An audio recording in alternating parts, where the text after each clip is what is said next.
ये आगे toll tax है, टूल टैक्स अदा करें। ये मंजर आपको हर बड़ी हाईवे पे नजर आता होगा, लेकिन क्या आप जानते हैं कि समुद्र में एक ऐसा रास्ता मौजूद है जहां टूल टैक्स अदा करना पड़ता है। और अब तो हाल ये है कि हर शिप को गुजरने के लिए $20,000 अदा करना होंगे। जी हाँ, ये है स्ट्रेट ऑफ हॉर्मस, एक ऐसा समुद्री रास्ता जो पूरे एशिया की इकॉनमी का दिल है। पूरे एशिया की ऑयल सप्लाई जो इसी रास्ते से होती है। ईरान और ओमान के बीच 39 किलोमीटर का ये रास्ता स्ट्रेट ऑफ हॉर्मस है, लेकिन अब इस रास्ते पर मुकम्मल कंट्रोल ईरान के पास है, जो दुनिया की शिपिंग ट्रैफिक को कंट्रोल कर रहा है। यहाँ से गुजरने वाले हर शिप से टूल टैक्स वसूल कर रहा है, जिसकी वजह से सऊदी अरब, मुत्तहिदा अरब अमारात, कतर, कुवैत, इंडिया, पाकिस्तान, चीन और दीगर मुल्कों की इकॉनमी शदीद दबाव का शिकार है।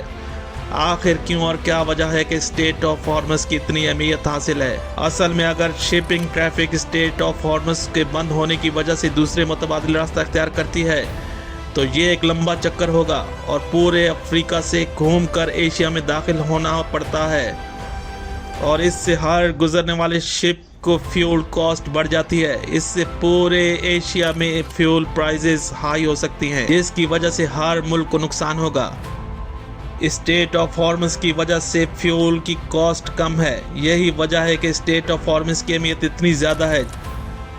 जिस मुल्क के पास इसका कंट्रोल है, ऐसे समझे जैसे कोई सोने की चिड़िया इसके हाथ लग गई हो, और वो पूरे एशिया की इकॉनमी को कंट्रोल कर सकता है। यही नहीं, बल्कि कभी भी किसी भी मुल्क की इकॉनमी को कोलैप्स भी कर सकता है, जैसा कि आजकल नज़र आ रहा है कि ईरान फैसला कर रहा है कि किस शिप को गुजरना है और किस शिप को नहीं। इस वक्त दुनिया, ख़ास तौर पर अरब ममालिक और अमेरिका, ईरान का स्ट्रेट ऑफ हॉर्मस पर कंट्रोल ख़त्म करना चाहते हैं, और अब अमेरिका ये जंग स्ट्रेट ऑफ हॉर्मस के लिए लड़ रहा है।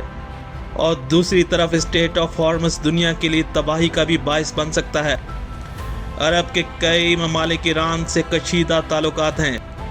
याद रहे, इस वक्त अरब ममालिक की ईरान से बराह रास्त कोई जंग नहीं हो रही, लेकिन ईरान के पै दर पै हमलों की वजह से और स्ट्रेट ऑफ हॉर्मस की बंदिश की वजह से तमाम अरब मुल्कों और ईरान के बीच जंग हो सकती है।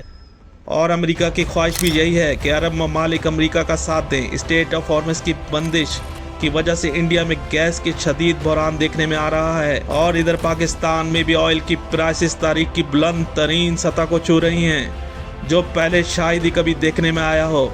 इंडिया के पास 25 दिन के ऑयल रिजर्व्स मौजूद हैं, जबकि पाकिस्तान के पास 15 से भी कम हैं। स्ट्रेट ऑफ हॉर्मस की बंदिश की वजह से पूरा एशिया इकोनॉमिक पैनिक का शिकार दिखाई देता है। अब आप अच्छी तरह समझ चुके होंगे कि 39 किलोमीटर का ये रास्ता स्ट्रेट ऑफ हॉर्मस किस कदर अहमियत रखता है। कई दिहाइयों तक स्ट्रेट ऑफ हॉर्मस पर किसी का कंट्रोल नहीं था, बल्कि ये रास्ता अरब और एशिया का गेटवे था, जहां से अरब और एशिया में ऑयल बिजनेस इंपोर्ट एक्सपोर्ट हो रहा था। लेकिन यहां आज एशिया और आधी दुनिया को यहां से गुजरने के लिए टूल टैक्स अदा करना पड़ रहा है, और इन मुल्कों की इकॉनमी स्टेक पर लगी हुई है, और ईरान स्ट्रेट ऑफ हॉर्मस को कैश करवा रहा है। अगर यही सूरत हाल इसी तरह रही तो ईरान की इकॉनमी अरब ममालिक से ज़्यादा पावरफुल हो सकती है। निस्फ सदी गुजरने के बाद मशरक़ वस्ता और अरब ममालिक में ऑयल प्रोडक्शन की वजह से माशी लिहाज से मुस्तहकम थे, वहीं ईरान पर अमरीकी पाबंदियों की वजह से बदहाल मुल्क के तौर पर सरवाइव कर रहा था। आज तो ऐसा महसूस होता है जैसे ईरान के हाथ हुक्म का पत्ता आ चुका हो, और वो है स्ट्रेट ऑफ हॉर्मस। अब ईरान पूरे गल्फ और एशिया को कंट्रोल कर रहा है, लेकिन ईरान ने अपने करीबी दोस्त मुल्कों के लिए स्ट्रेट ऑफ हॉर्मस खोला हुआ है, जिनमें चीन और रशिया शामिल हैं। चीन और रशिया की मदद की वजह से अब तक ईरान अमेरिका के सामने दीवार बना हुआ है। अगर ये जंग बंद भी हो जाए तो ईरान उभरती हुई इकॉनमी के साथ खित्ते का ताकतवर तरीन मुल्क बन सकता है, और इसकी वजह है सिर्फ और सिर्फ स्ट्रेट ऑफ हॉर्मस। इस वक्त दुनिया के पास मुतबादिल रास्ता मौजूद नहीं। जो समुद्री रास्ता है, वहाँ से सेंट्रल एशिया तक जाना बेतहाशा और महंगा साबित होगा। इसीलिए स्ट्रेट ऑफ हॉर्मस की अहमियत कभी भी कम नहीं होगी, और ईरान हमेशा डोमिनेट पोजीशन पे रहेगा। इस वक्त तक मशरक़ वस्ता में सऊदी अरब पावरफुल मुल्क समझा जाता है, और वो अमेरिका का एलाई भी है, लेकिन ईरान की उभरती हुई ताकत को देखते हुए इस वक्त सऊदी अरब अनसिक्योर फील कर रहा है। हाल तो यह है कि पाकिस्तान के साथ एक मुआहदा भी कर चुका है, जिसे डिफेंस एग्रीमेंट कहा जाता है, जो बुरी तरह नाकाम साबित हुआ। ایران کے سعودی عرب پر حملے اور پاکستان کی مکمل خاموشی، سعودی عرب میں تشویش کا اظہار پایا جاتا ہے۔ اب دیکھنا ہوگا کہ اسٹریٹ آف ہارمز پر ایران اپنا تسلط برقرار رکھ پائے گا ہے یا یہ جنگ اب اپنی تباہی اور انجام کی طرف جا رہی ہے۔ یہ تھا the power point Strait of harms.